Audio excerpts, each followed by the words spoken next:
मराठा आंदोलक मनोज जरांगेंचं शिष्टमंडळ मुंबईमध्ये दाखल। दादरमध्ये सकाळी 11 वाजता बैठक घेऊन मुंबईतील मैदानाची पाहणी करणार।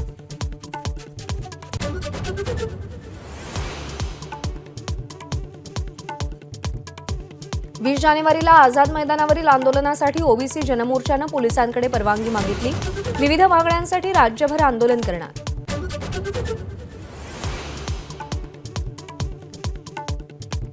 मुख्यमंत्री वॉर रूमचे महासंचालक राधेश्याम मोपलवार यांचा राजीनामा। वैयक्तिक कारणांमुळे राजीनामा देत असल्याची मोपलवार यांची माहिती। लोकसभा निवडणुकीसाठी मुख्यमंत्र्यांची विशेष रणनीती। 6 जानेवारीपासून मुख्यमंत्री महाराष्ट्राचा दौरा करणार, तर लोकसभा निवडणुकीच्या तयारीला लागा, मुख्यमंत्र्यांचे आदेश।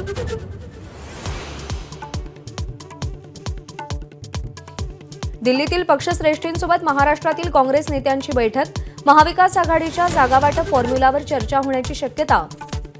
वंचितला सोबत घेण्याबाबत हायकमांड नेत्यांचं मत जाणून घेणार।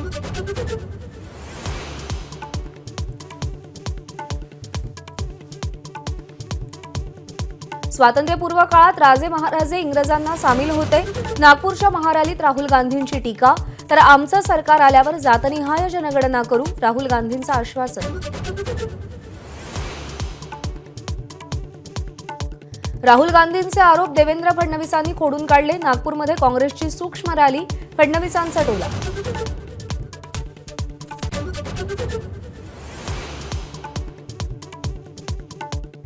पेट्रोल आणि डिझेल 7 ते 8 रुपयांनी स्वस्त होण्याची शक्यता। तेल कंपन्यांना चांगला नफा झाल्यानं ग्राहकांना दिलासा मिळण्याची चिन्ह।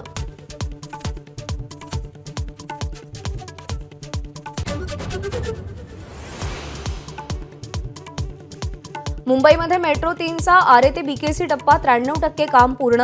प्रकल्पाचा खर्च तब्बल 57% वाढला। मेट्रो 3च्या एमडी अश्विनी भिडेंची माहिती।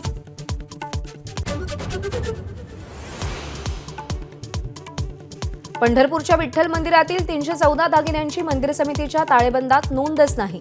मंदिर समितीच्या कारभाराची एसआयटी चौकशी करा, महाराष्ट्र मंदिर महासंघाची मागणी।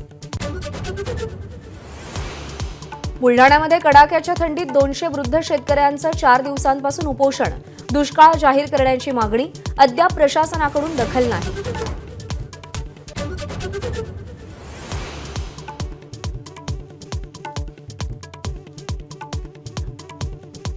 जुहू, कोलाबा आणि बीकेसीमध्ये सर्वाधिक खराब हवा।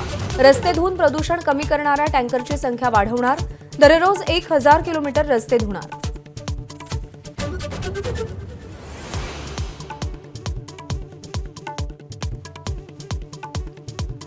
उत्तर भारतात थंडी आणि धुक्याची दुहेरी चादर। अनेक शहरांमध्ये दाट धुकं। विमान, रेल्वे आणि रस्ते वाहतुकीवर मोठा परिणाम।